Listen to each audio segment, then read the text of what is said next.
Hello everyone, good morning. Earlier we had explained you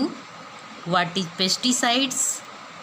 classification of pesticides and their usage. Today we will explain ecological effect of pesticide pollution. You know, pesticide released into the environment may have several adverse ecological effects ranging from long-term effects to short-lived changes in the normal functioning of an ecosystem. यानी pesticides जो हैं जब release होता है environment में तो सभी यानी कि ऑल फॉर्म्स ऑफ लाइफ सभी को जो होता है हार्मफुल सभी के लिए होता है और इसका इकोलॉजिकल इफ़ेक्ट्स की रेंजिंग जो होती है बहुत अधिक रेंज होती है। लॉन्ग टर्म इफ़ेक्ट के साथ साथ शॉर्ट लिव्ड चेंजेस भी होते हैं। नॉर्मल फंक्शनिंग इकोसिस्टम की जो होती है उस पर भी इनका जो है असर आता है और ये जो है सभी पेस्टिसाइड जो होते हैं सभी all of forms of life सबके लिए हार्मफुल उत्पन्न करने की कैपेसिटी रखता है। पेस्टिसाइड जो कंटामिनेशन होता है सॉयल, वाटर, जो फील्ड है या अदर वेजिटेशंस, इन सभी को जो है ये हार्मफुल होता है। इसको अगर हम कहें तो ये इंसेक्ट्स या वीड को ही केवल किल नहीं करता है बल्कि पेस्टिसाइड का जो टॉक्सिक इफेक्ट्स है सभी ऑर्गेनिजम्स यानी कि हम कह सकते हैं ऑल फॉर्म्स ऑफ लाइफ पर इसका इफ़ेक्ट पड़ता है।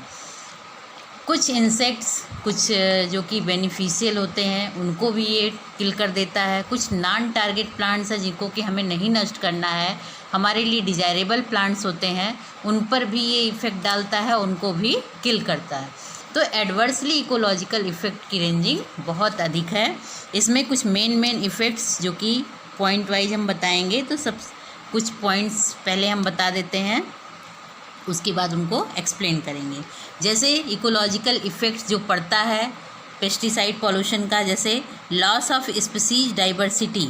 Among the food chain and food web. Second है effect involving pollinators,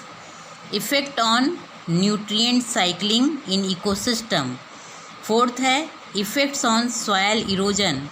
structure and fertility. Effects on water quality. Next, effects on birds. Effect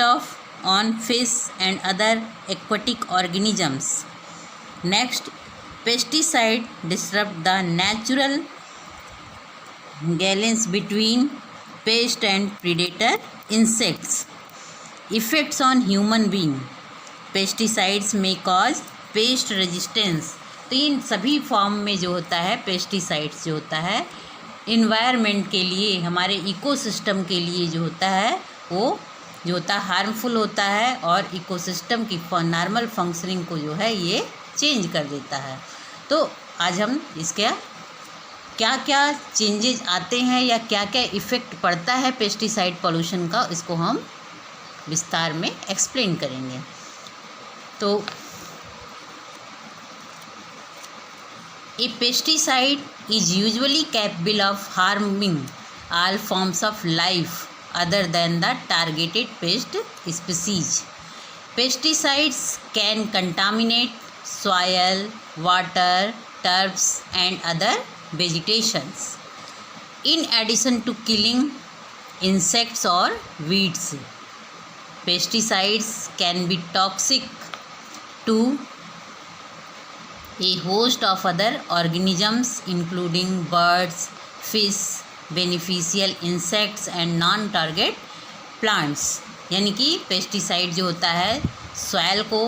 अगर हम पेस्टिसाइड का छिड़काव, पेस्टिसाइड का हमने क्लासिफिकेशन बताया था कि पेस्टिसाइड यूजेज के बेसिस पर हम उसको मेनली 3 उसमें डिवाइड करते हैं, फंजीसाइड, इंसेक्टिसाइड एंड हर्बिसाइड्स। तो ये चाहे फंगस को किल करने के लिए हम यूज करें पेस्टिसाइड का या फिर इंसेक्ट वगैरह को, जो अनडिजायरेबल इंसेक्ट्स वगैरह हैं जो कि डिस्ट्रक्शन करते हैं उनको डिस्ट्रॉय करने के लिए, या फिर अनवांटेड जो प्लांट्स वगैरह होते हैं, हर्ब्स होते हैं, उनको डिस्ट्रॉय करने के लिए जब हम हर्बिसाइड्स वगैरह का यूज करते हैं तो ये सभी तरह के पेस्टिसाइड्स जो होते हैं सॉयल को कंटामिनेट करते हैं, वाटर को कंटामिनेट करते हैं, क्योंकि सॉयल के द्वारा बहकर वाटर तक पहुंचता है सॉयल वगैरह, या किसी और साधन से वाटर तक पहुंचता है। टर्फ जो कि फील्ड वगैरह होते हैं, और सभी तरह के वेजिटेशंस जो कि डिजायरेबल हैं और उनका प्रोडक्शन हमारे लिए आवश्यक हो जाता है, उन वेजिटेशंस पर भी ये पेस्टिसाइड्स का इफ़ेक्ट पड़ता है।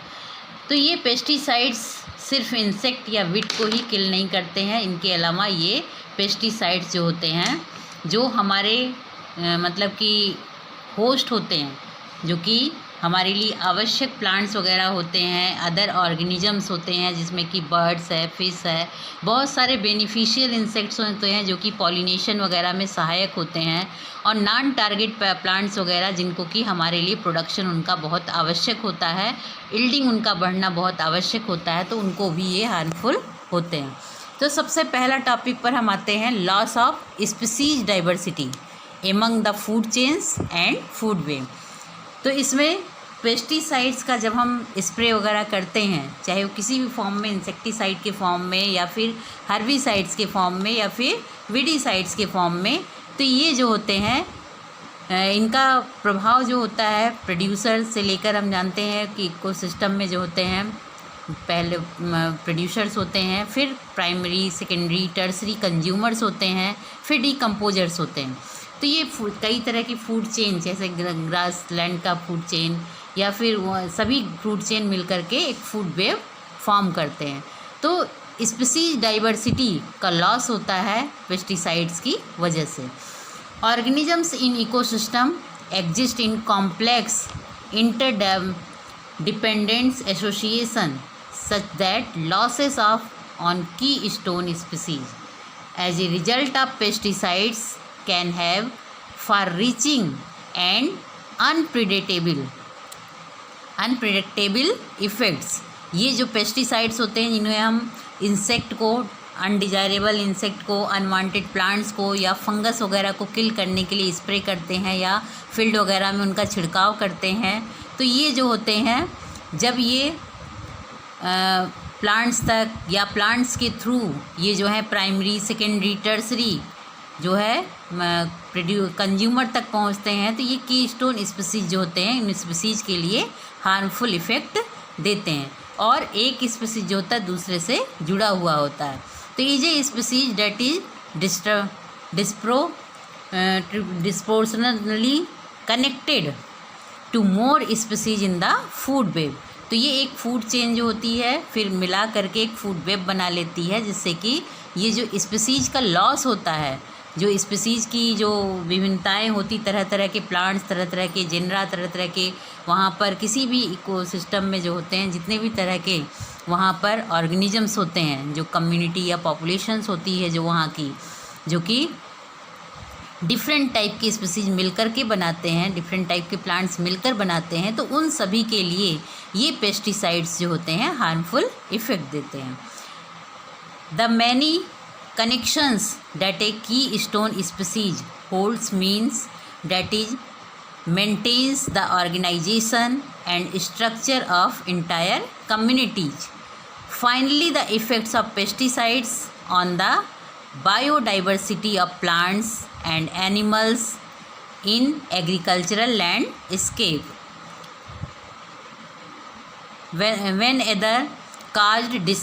directly or indirectly by pesticide, constitute a major adverse environmental impact of pesticides। तो किसी भी कम्युनिटी के लिए जो होता है ये पेस्टिसाइड्स का इफ़ेक्ट, जो वहाँ पर डिफरेंट टाइप के प्लांट्स या डिफरेंट टाइप के एनिमल्स या अलग अलग एग्रीकल्चरल लैंडस्केप में वहाँ पर रहते हैं, किसी भी कम्युनिटी के जो होते हैं, तो वो जो है वहाँ पर डायरेक्टली या इनडायरेक्टली ये पेस्टिसाइड्स के कॉन्स्टिट्यूट से जो होते हैं मेजर जो होता है इन्वायरमेंटल इम्पेक्ट जो होता है उसका उन कम्युनिटीज़ पर पड़ता है, जिसकी वजह से फूड चेन और फूड वेब में जो होता है स्पीसीज डाइवर्सिटी का लॉस होता है। सेकेंड इफ़ेक्ट जो है इफ़ेक्ट्स इन्वॉल्विंग पॉलिनेटर्स। हम जानते हैं बहुत सारे इंसेक्ट ऐसे भी होते हैं, सभी इंसेक्ट हार्मफुल ही नहीं होते, बल्कि बहुत सारे इंसेक्ट्स ऐसे भी होते हैं जो हमारे लिए बेनिफिशियल होते हैं। जैसे कुछ इंसेक्ट्स ऐसे होते हैं, जैसे बीज होते हैं या फिर बटरफ्लाइज वगैरह होते हैं, हनी बीज वगैरह होते हैं। तो ये क्या करते हैं, पॉलिनेशन, जहाँ पर कि क्रॉस पॉलिनेशन होता है, तो बहुत सारे प्लांट्स में एंटमोफिलस टाइप का पॉलिनेशन होता है। तो ये पॉलिनेशन करने वाले इंसेक्ट्स भी जो होते हैं पेस्टिसाइड्स के थ्रू जो होता है डिस्ट्रॉय हो जाते हैं। उन पर जो होता है उन पर उनकी स्पीसीज का लॉस होता है, ये डिक्लाइन होता है। ये पॉलिनेटर्स जो होते हैं जो कि पॉलिनेशन की प्रोसेस करते हैं, जो कि क्रॉस पॉलिनेशन में हेल्प करते हैं, ये स्पीसीज भी जो होते हैं अफेक्टेड होते हैं और उनका लॉस होता है, डिस्ट्रक्शन होता है। तो जिससे कि होता है कि बहुत सारे प्लांट में पॉलिनेशन नहीं होने पाता है, जिससे कि उनकी लाइफ ख़त्म हो जाती है। क्योंकि बिना फर्टिलाइजेशन के ना ही फ्रूट डेवलप होगा और ना ही सीड डेवलप होगा, ना ही उसकी आगे की प्रोसेस होगी। तो some natural pollinators such as honey bees and butterflies are very sensitive to pesticides. ये हनी बीज, बटरफ्लाइज वगैरह जो होते हैं, कुछ जो होते हैं बहुत ही पेस्टिसाइड के प्रति बहुत ही सेंसिटिव होते हैं। Pesticide can kill bees and are strongly implicated in pollinator decline the loss of species that pollinate plants, including through the mechanism of colony collapse disorder, जिसको कि हॉकेनबर्ग ने 2007 में जो है डिस्क्राइब किया था। और उनके साथ बहुत सारे वर्कर्स भी थे जिन्होंने बताया कि जो हनी बीज वगैरह होती हैं उनके बिहेवियर पर, उनके कॉलोनी पर जो है इन पेस्टिसाइड्स वगैरह के प्रति वो बहुत ही सेंसिटिव होती हैं। जिसके पेस्टिसाइड्स वगैरह का जो स्प्रे वगैरह या छिड़काव करने पर ये हनी बीज वगैरह जो है उनकी कॉलोनी वगैरह डिस्ट्रॉय हो जाती है और उनकी स्पीसीज का लॉस होता है, जिससे कि उनकी संख्या जो होती है डिक्लाइन होती जा रही है। Application of pesticides the crops that are in bloom can kill honey bees which act as pollinators. तो ये हनी बीज वगैरह जो होती हैं, ये जो होती हैं प्लांट्स वगैरह में, बहुत से प्लांट्स में जो होता है पॉलिनेशन की प्रोसेस कंप्लीट करते हैं। तो ये पेस्टिसाइड्स का इफ़ेक्ट, जो कि पेस्टिसाइड्स वगैरह हम लोग क्रॉप वगैरह पर, क्रॉप की यील्डिंग बढ़ाने के लिए या अनडिजायरेबल इंसेक्ट वगैरह को किल करने के लिए, प्लांट पर लगे हुए डिजीज़ को ख़त्म करने के लिए जो हर्बिसाइड, पेस्टिसाइड्स या फिर फंजीसाइड्स वगैरह का यूज करते हैं। तो इनका एप्लीकेशन या इनका छिड़काव जो होता है वो हनी बीज वगैरह को पूरी तरह से किल कर देता है, जिससे कि पॉलिनेशन में जो होता है वो पॉलिनेटर्स हमारे ख़त्म हो जाते हैं, जिससे कि इंसेक्ट पॉलिनेशन वगैरह की प्रोसेस में कमी आती है। क्योंकि बहुत सारे प्लांट्स ऐसे होते हैं जिनमें कि पॉलिनेशन इंसेक्ट के थ्रू होता है, क्योंकि क्रॉस पॉलिनेशन उन प्लांट्स में पाया जाता है। Since these are important pollinators of both crops and native plants, reduced number of natural pollinators can therefore result into reduced seed and fruit production। क्योंकि कुछ ऐसे जो कि नेचुरल पॉलिनेटर्स होते हैं, जो कि क्रॉप और नेटिव प्लांट्स वगैरह के लिए जो होता है पॉलिनेशन का प्रोसेस करते हैं। पॉलिनेशन की प्रोसेस के बाद ही फर्टिलाइजेशन की प्रोसेस कंप्लीट हो पाती है। तो इनका नेचुरल पॉलिनेटर्स का जब रिडक्शन होता है, रिड्यूस्ड होते हैं, तो उसका रिजल्ट ये होता है कि फ्रूट और सीड का प्रोडक्शन भी प्रभावित होता है। क्योंकि जब पॉलिनेशन नहीं होने पाएगा तो फर्टिलाइजेशन की प्रोसेस भी कंप्लीट नहीं हो पाएगी, जिससे ना ही एम्ब्रियो का डेवलपमेंट होगा, ना ही फ्रूट और सीड का प्रोडक्शन हो पाएगा। तो वो रिड्यूस्ड हो जाते हैं। This is both an ecological effects as well as economical effects। तो ये जो पॉलिनेटर्स के समाप्त होने से क्या होता है, सिर्फ पॉलिनेटर्स ही डिस्ट्रॉय नहीं होते हैं, उन पर ही उनका इफ़ेक्ट नहीं आता है। इकोलॉजिकल बैलेंस तो डिस्टर्ब होता ही है, उसके साथ साथ जब प्रोडक्शन नहीं होने पाता है फ्रूट या सीड वगैरह का, तो हमारा इकोनॉमिकल लॉस भी बहुत अधिक होता है, जिससे कि सिर्फ इकोलॉजिकल इफ़ेक्ट ही नहीं पड़ता है पेस्टिसाइड का, बल्कि इकोनॉमिकल इफ़ेक्ट भी पड़ता है इकोसिस्टम पर। Bees are extremely important, honey bee की बात हो रही है, are extremely important in the pollination of crops and wild plants, and although pesticides are screened for toxicity to bees, and the use of pesticides toxic to bees is permitted only under stringent conditions। ये pesticides वगैरह जो होते हैं जो पूरी तरह से honey bee वगैरह के लिए टॉक्सिक इफेक्ट देते हैं, तो इन टॉक्सिक पेस्टिसाइड्स वगैरह जो कि बीज वगैरह के लिए टॉक्सिक होते हैं, उनकी स्क्रीनिंग करके उनका जो है लेवल कम करना चाहिए, तभी जो है पॉलिनेटर्स सुरक्षित रह पाएंगे। और इनको जो है स्ट्रिंजेंट कंडीशन में ही परमिट करना चाहिए कि ये पेस्टिसाइड्स, इस तरह के पेस्टिसाइड का छिड़काव वगैरह किया जाना चाहिए, क्योंकि फील्ड में जो अनडिजायरेबल अनवांटेड इंसेक्ट के अलावा कुछ हमारे लिए बेनिफिशियल इंसेक्ट्स वगैरह भी वहाँ पर होते हैं जो हमारे लिए काफ़ी बेनिफिशियल होते हैं, तो वो भी उनका भी डिस्ट्रक्शन हो जाता है। तो ये भी इफ़ेक्ट पड़ता है कि पॉलिनेटर्स ख़त्म हो जाते हैं। Many bees are killed by pesticides, resulting in the considerably reduced yield of crops dependent on bee pollination। तो ऐसे बहुत सारे प्लांट्स जो हैं जिनमें कि पॉलिनेशन बी वगैरह के थ्रू होता है या पॉलिनेशन क्रॉस पॉलिनेशन होता है, तो उन क्रॉप में जो होता है यील्डिंग रिड्यूस्ड हो जाती है, क्योंकि उनके जो प्लांट्स होते हैं, जो उनके पॉलिनेटर्स होते हैं, वो पेस्टिसाइड्स के इफ़ेक्ट की वजह से वो किल हो जाते हैं। तो ये इफ़ेक्ट आता है पॉलिनेटर्स पर, जो हमारे नेचुरल पॉलिनेटर्स होते हैं जैसे हनी बी और बटरफ्लाईज वगैरह को किल कर देता है, जिससे कि फ्रूट और सीड का डेवलपमेंट रुक जाता है, प्रोडक्शन रुक जाता है, यानी कि सीधा इफ़ेक्ट इसका पड़ता है यील्डिंग ऑफ क्रॉप्स पर, जो कि हमारे लिए काफ़ी इकोनॉमिकली लॉस भी होता है और इकोलॉजिकल लॉस भी होता है।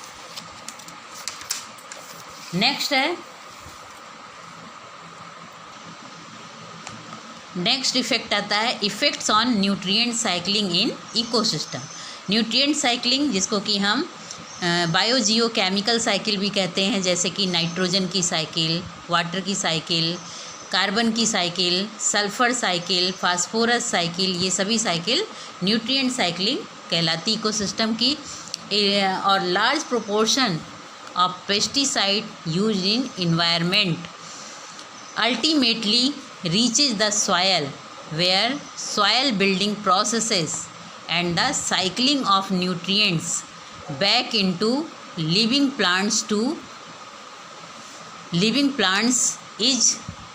accomplished। जो कि न्यूट्रिएंट साइकिल, बायोजियोकेमिकल साइकिल, जिसको कि न्यूट्रिएंट साइकिल भी कहते हैं, ये एटमॉस्फेयर से जो होता है, जैसे कार्बन है, नाइट्रोजन थे, तो एटमॉस्फेरिक नाइट्रोजन या कार्बन वगैरह को जो होता है उनके ऑर्गेनिक सब्सटेंस वगैरह में कन्वर्ट कर देता है, जिसको प्लांट ग्रहण करते हैं। उन प्लांट्स से जो होता है ह्यूमन बीइंग तक जाता है, एनिमल्स ह्यूमन बीइंग तक पहुंचता है, और फिर जो है उनके एक्सक्रिएटा के द्वारा, उनके डेड डिकेइंग ऑर्गेनिक मैटर के द्वारा डिकम्पोज होने के बाद ये वापस गैस के रूप में। इससे क्या होता है कि इकोसिस्टम में जो होता है इनका बैलेंस बना रहता है, इनका कंसंट्रेशन एक प्रॉपर वे में बना रहता है, जिससे कि बैलेंस सिस्टम चलता रहता है, क्योंकि ये साइकिल बराबर चलती रहती है। तो ये न्यूट्रिएंट साइकिल जो कि लिविंग प्लांट्स वगैरह के थ्रू जो होता है एकम्प्लिश्ड होती हैं, और कुछ इसमें बैक्टीरिया हैं और फंगस वगैरह हैं जो कि इन साइकिल्स में हेल्प करते हैं चलाने में। तो pesticides can affect the soil organisms involved in these processes directly और indirectly, hence interfering with the natural nutrient cycling in the ecosystem. तो ये पेस्टिसाइड्स का जब हम छिड़काव करते हैं प्लांट वगैरह की यील्डिंग बढ़ाने के लिए, या इंसेक्ट को किल करने के लिए, या फंगस वगैरह को किल करने के लिए, या अनवांटेड वीड्स वगैरह को किल करने के लिए, तो इसका डायरेक्टली या फिर इनडायरेक्टली इफ़ेक्ट जो होता है सॉयल पर, प्लांट्स पर और ह्यूमन बीइंग पर पड़ता है, जिससे कि नेचुरल न्यूट्रिएंट साइकिलिंग जो होती है इकोसिस्टम की, उसमें भी जो होता है इंटरफेयर करते हैं, और उनको भी जो होता है वो डिसबैलेंस हो जाता है। जैसे nitrogen fixation which is required for the growth of higher plants is handled by pesticides in soil. अब इसमें जैसे नाइट्रोजन फिक्सेशन की प्रोसेस होती है, तो nitrogen fixation biological nitrogen fixation जो होता है उसमें बहुत सारे सॉयल ऑर्गेनिजम्स अपना इम्पॉर्टेंट रोल प्ले करते हैं। बहुत सारे बैक्टीरिया हैं जो कि इम्पॉर्टेंट रोल प्ले करते हैं, कुछ फ्री रहकर, कुछ जो है सिम्बायोटिक प्रोसेस करते हैं। तो इसमें प्लांट और बैक्टीरिया वगैरह मिल करके जो है हायर प्लांट्स वगैरह की जड़ों में जो है राइजोबियम बैक्टीरिया वगैरह जैसे नाइट्रोजन का फिक्सेशन करते हैं, जिसको कि प्लांट उसे ग्रहण कर लेता है। फिर उस प्लांट्स के थ्रू जो होता है पूरे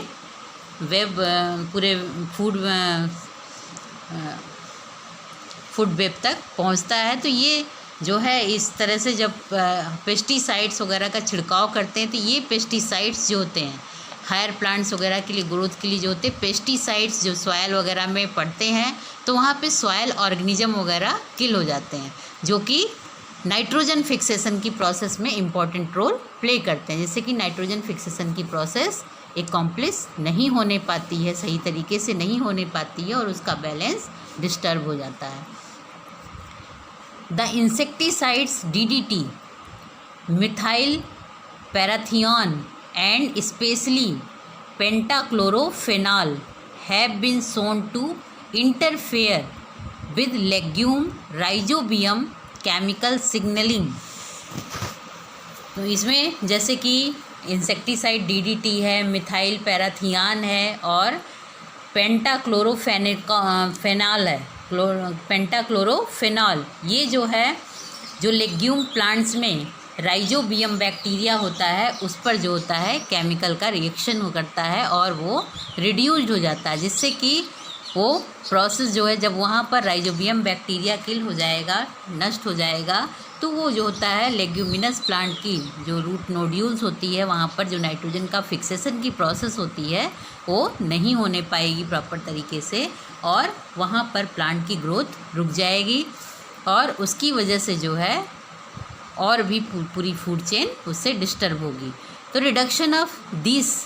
symbiotic chemical signalling results in reduced nitrogen fixation and thus reduced crop yield. Root nodule formation in these plants sever the world economy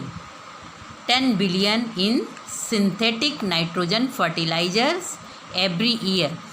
जब ये पेस्टिसाइड्स वगैरह की छिड़काव की वजह से जो लेग्यूम की रूट्स वगैरह में जो बैक्टीरिया राइजोबियम वगैरह होते हैं या सॉयल में फ्री रहने वाले जैसे कि नास्टॉक, एनाबिना, ब्लू ग्रीन एल्गी में आते हैं, इनके अलावा एजिटोबैक्टर वगैरह बहुत सारे ऐसे बैक्टीरिया हैं, नाइट्रोसोकाकस, नाइट्रोसोमोनास बैक्टीरिया वगैरह, जब पेस्टिसाइड्स के इफ़ेक्ट से वो किल हो जाएंगे, समाप्त हो जाएंगे, उनमें सिम्बायोटिक केमिकल सिग्नलिंग के थ्रू जो होता है, तो वहाँ पर नाइट्रोजन फिक्सेशन की प्रोसेस भी रिड्यूस्ड हो जाएगी, जिससे कि क्रॉप की यील्डिंग भी रिड्यूस्ड होगी। क्योंकि अगर नाइट्रोजन यौगिकों के रूप में, क्योंकि एटमॉस्फेरिक नाइट्रोजन को प्लांट सीधे ग्रहण नहीं कर पाता है, तो नाइट्रोजन का फिक्सेशन नहीं होगा तो प्लांट की ग्रोथ भी रुक जाएगी और रूट नोड्यूल का फॉर्मेशन प्लांट में जो है नहीं होने पाएगा, जिससे कि जो है वर्ल्ड इकोनॉमी में लगभग $10 बिलियन जो होता है सिंथेटिक नाइट्रोजन फर्टिलाइज़र हर वक्त, हर साल जो है एवरी ईयर जो है उसकी वर्ल्ड की इकोनॉमी में इंक्रीज करता है, जो कि लॉस हो जाएगा। When the natural nutrient cycling in the ecosystem is interfered in any way by pesticides or other sources of pollution, it will lead to decline the soil fertility and soil productivity। तो nutrient cycling को ये प्रभावित करता है जब pesticides वगैरह जो होते हैं इनका छिड़काव किया जाता है प्लांट्स पर, एनिमल्स पर, फंगस वगैरह पर या फिर इंसेक्ट वगैरह पर, तो उससे सॉयल में कंटामिनेशन पहुंचता है, फील्ड में कंटामिनेशन पहुंचता है, जिससे कि प्लांट्स उसकी टॉक्सिसिटी को ग्रहण कर लेते हैं और उसकी वजह से सॉयल में फ्री रहने वाले जो बैक्टीरिया वगैरह होते हैं या लेग्यूमिनस प्लांट की रूट नोड्यूल का फॉर्मेशन करते हैं, राइजोबियम बैक्टीरिया वगैरह नाइट्रोजन का फिक्सेशन करते हैं, जिसकी वजह से सॉइल की फर्टिलिटी, नाइट्रोजन फर्टिलाइजर वगैरह वहाँ पर अधिक मात्रा में रहता है, सॉइल की प्रोडक्टिविटी बढ़ जाती है। तो पेस्टिसाइड्स का इफ़ेक्ट होने से जब nitrogen cycling, nutrient cycling effective होगी तो वहाँ पर जो होगा सॉइल की फर्टिलिटी एंड सॉइल प्रोडक्टिविटी भी रिड्यूस्ड होगी, डिक्लाइन होगी, जिससे कि क्रॉप की यील्डिंग प्रोडक्शन कम हो जाएगा, जिसका कि सीधा इफेक्ट जो होगा वर्ल्ड की इकोनॉमी पर या फिर इंडिया की इकोनॉमी पर भी पड़ेगा। तो ये इफ़ेक्ट होता है न्यूट्रिएंट साइकिल और इन इकोसिस्टम पर। नेक्स्ट है many of the next effect है effect on soil erosion, structure and fertility. तो सॉयल इरोजन पर क्या,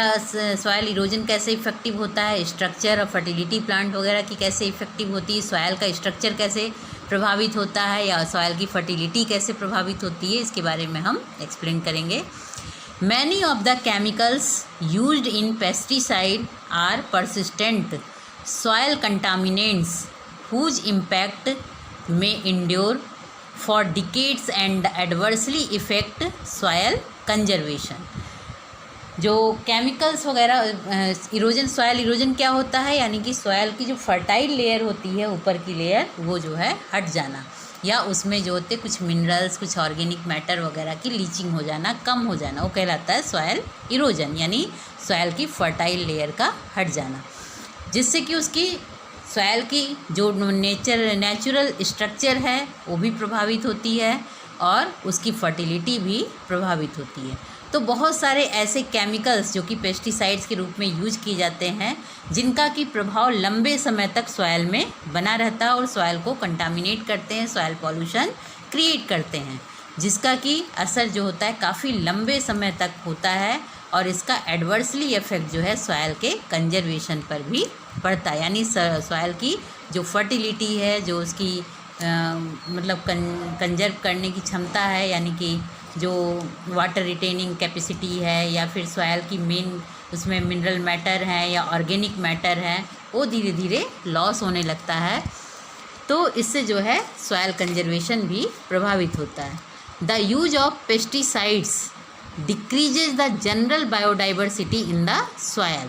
तो पेस्टिसाइड्स का जब यूज होता है या छिड़काव होता है तो ये वहाँ की जनरल बायोडाइवर्सिटी, यानी स्पीसीज जो वहाँ पे पॉपुलेशन है, जो सॉयल में रहने वाली कम्युनिटी वहाँ पर है, तो उनकी बायोडाइवर्सिटी, यानी कि जो यहाँ पर स्पीसीज डाइवर्सिटी देखने को मिलती है या जेनेटिक डाइवर्सिटी है, वो सभी उससे जो है प्रभावित होती हैं और पेस्टिसाइड्स के इफ़ेक्ट से वहाँ की जो है स्पीसीज डाइवर्सिटी, वहाँ की पॉपुलेशन, वहाँ की कम्युनिटी जो है डिक्रीज होने लगती है।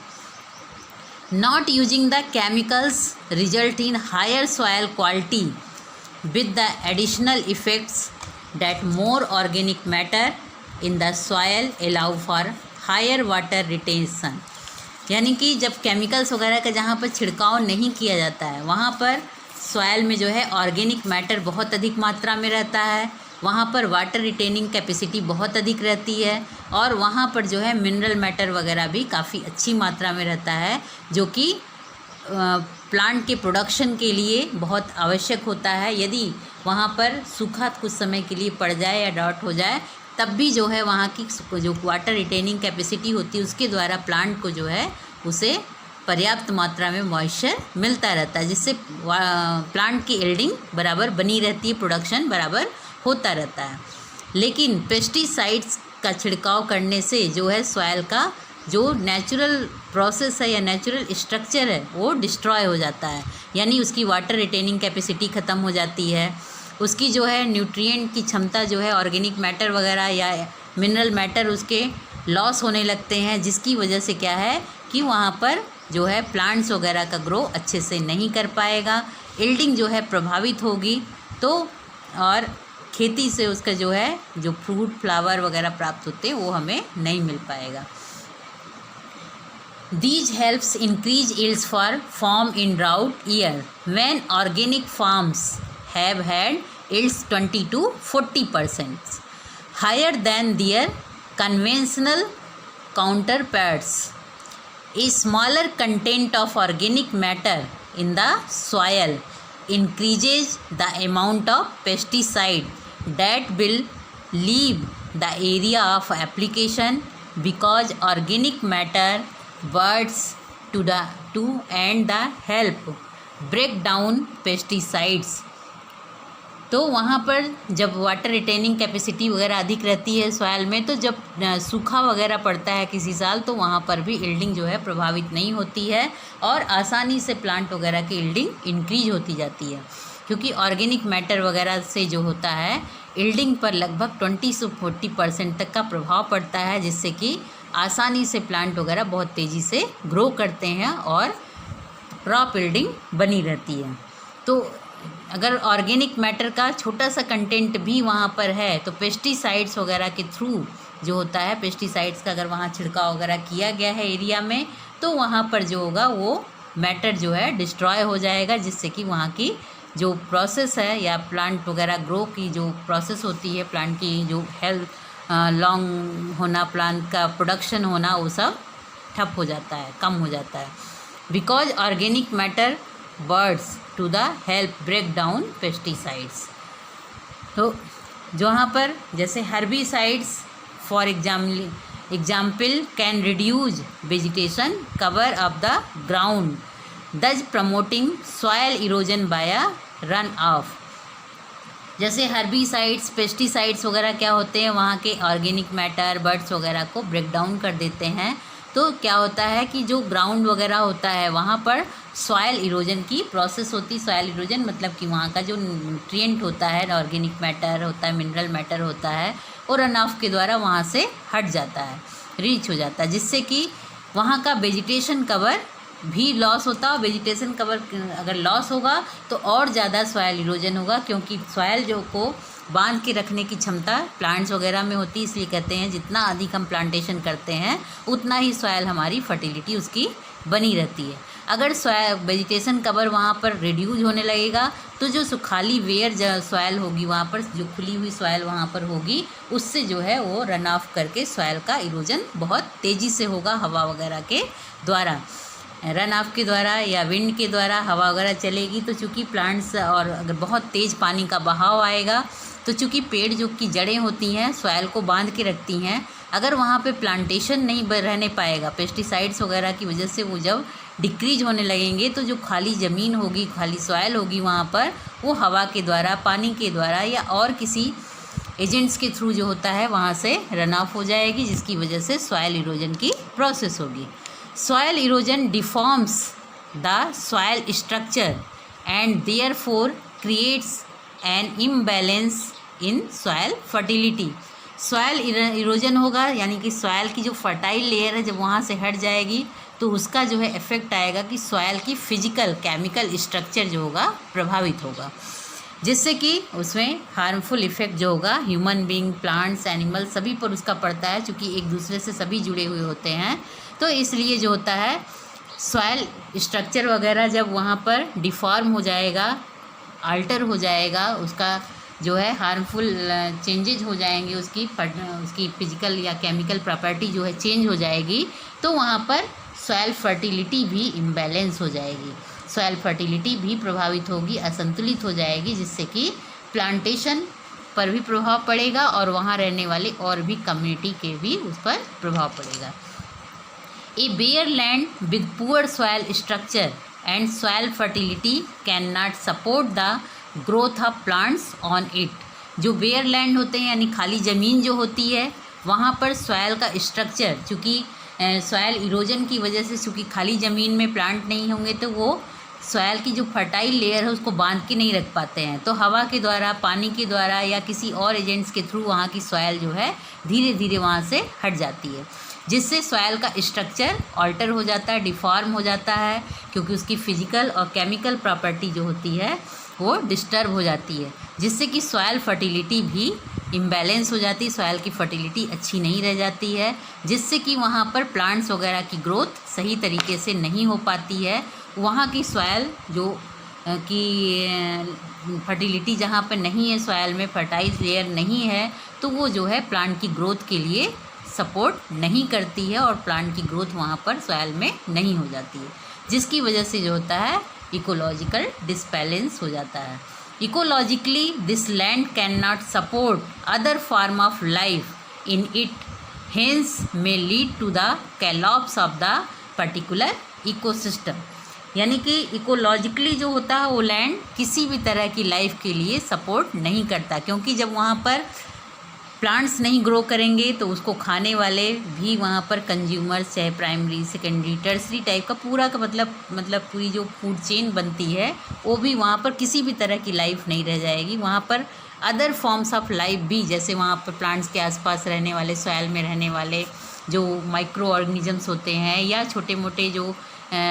इंसेक्ट वगैरह होते हैं या और भी एनिमल्स होते हैं जो उनकी फीडिंग करते हैं, उनको फीड करने वाले एनिमल्स होते हैं, तो पूरी तरह से वहाँ पर अदर फॉर्म्स ऑफ लाइफ भी जो होगा डिस्टर्ब हो जाएगा और ये पूरी तरह से वहाँ का इकोसिस्टम जो होगा कैलॉप्स हो जाता है, ख़त्म हो जाता है। तो इसका जो है पेस्टिसाइड्स का सबसे बड़ा इफेक्ट आता है कि सॉयल इरोजन,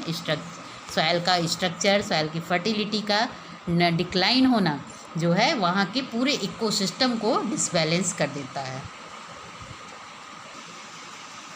नेक्स्ट है इफ़ेक्ट्स ऑन वाटर क्वालिटी।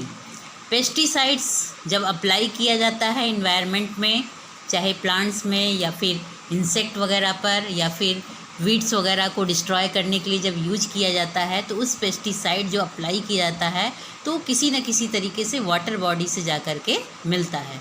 तो ये वाटर बॉडी जो ग्राउंड वाटर है या फिर जो सरफेस वाटर है, तो वो जो है वहाँ पर वाटर बॉडी में कंटामिनेशन क्रिएट करता है, जिससे कि वाटर पॉल्यूशन वगैरह की प्रोसेस हो जाती है, जिससे वाटर बॉडी में रहने वाले जो ऑर्गेनिजम्स हैं, एक्वाटिक ऑर्गेनिजम्स हैं, उन पर भी उसका प्रभाव पड़ता है।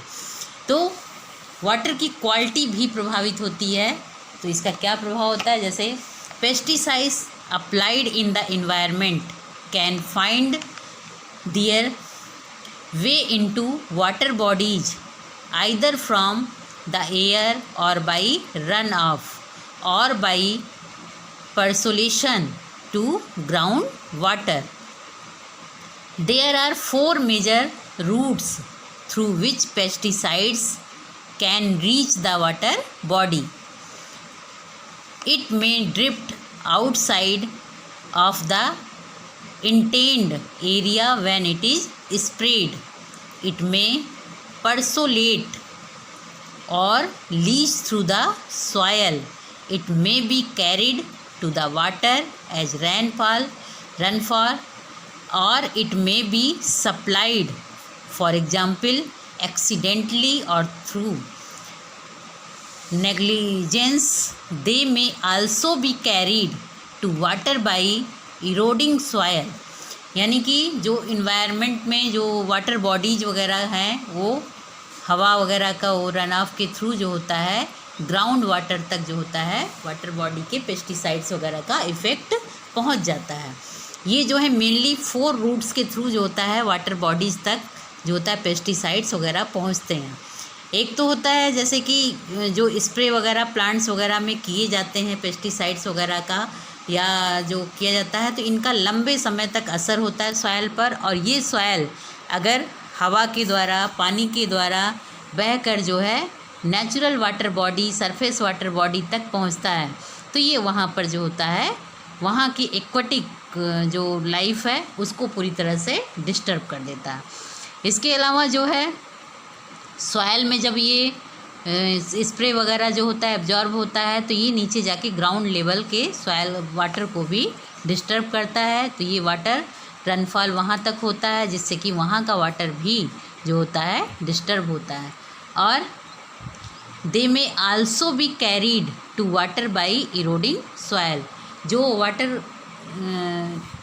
सॉयल के इरोजन जो होता है, तो इरोज होकर के वो सॉयल किसी न किसी वाटर बॉडी में जाकर के जब मिक्स होता है वहाँ तक ले जाया जाता है, तो वहाँ भी पेस्टिसाइड का असर पहुँच जाता है। तो factors that affect pesticides ability to contaminate water include its water solubility. तो पेस्टिसाइड्स वगैरह जब वाटर की बॉडी में जाकर के मिलता है, वाटर बॉडी को कंटामिनेट करता है, तो वहाँ वाटर की सॉल्युबिलिटी जो होती है वो प्रभावित होती है।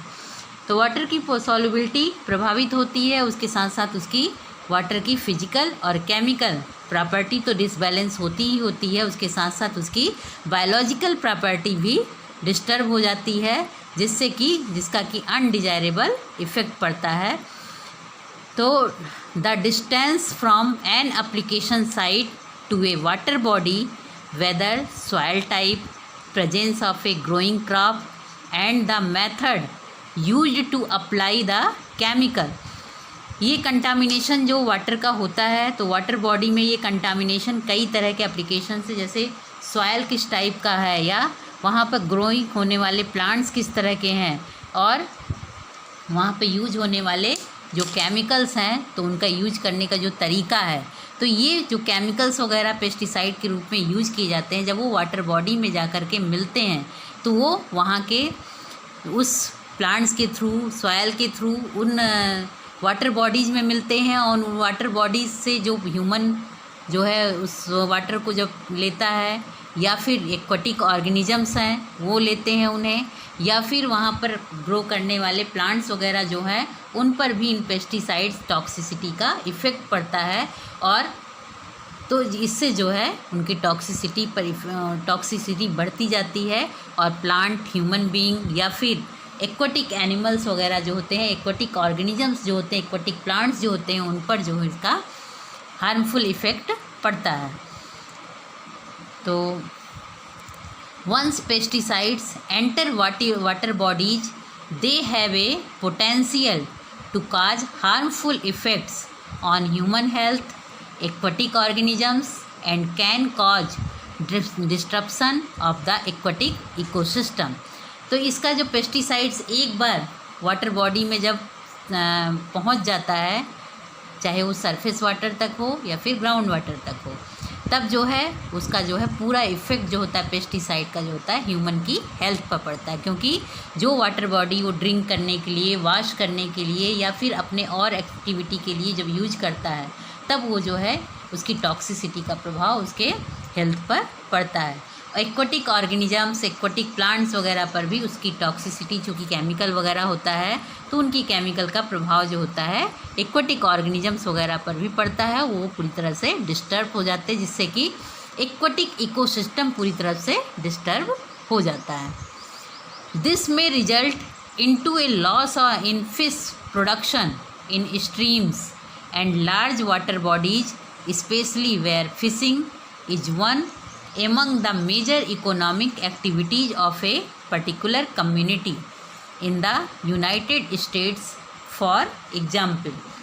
जब एक्वाटिक इकोसिस्टम डिस्टर्ब हो जाता है तो इसका रिजल्ट ये होता है कि वहाँ पर बहुत सारे स्ट्रीम्स या वाटर बॉडी ऐसे भी होते हैं जहाँ पर कि फ़िश का प्रोडक्शन वगैरह होता है, फ़िश का ब्रीडिंग की जाती है। तो फिशिंग वगैरह जो कि बहुत सारे ऐसे कम्युनिटीज़ भी हैं जिनका कि जीविका ही जो है फिशिंग या फ़िश का जो है पालन वगैरह करते हैं, या फ़िश के थ्रू ही अपने घर की आर्थिक स्थिति को चलाते हैं। तो उनकी इकोनॉमिक एक्टिविटीज़ उन कम्युनिटी का जो है पूरी तरह से डिस्टर्ब हो जाती है, पूरी तरह से फिनिश हो जाती है। और इसका सबसे बड़ा उदाहरण है यूनाइटेड स्टेट्स, जो कि एग्जाम्पल है, जहाँ पर कि बहुत सारे ऐसे भी लोग हैं जिनकी केवल फ़िशिंग के थ्रू जो होता है उसकी मेजर इकोनॉमिक एक्टिविटी जो होती है फ़िशिंग के थ्रू होती है, जिससे कि फ़िश वगैरह का जब लॉस होता है पेस्टिसाइड्स पॉल्यूशन वगैरह की वजह से, तो उनकी जो है इकोनॉमिक बैलेंस भी डिस्टर्ब हो जाता है। और इकोनॉमिक बैलेंस जब डिस्टर्ब होता है तो उसकी पूरी इंटायर लाइफ भी डिस्टर्ब हो जाती है।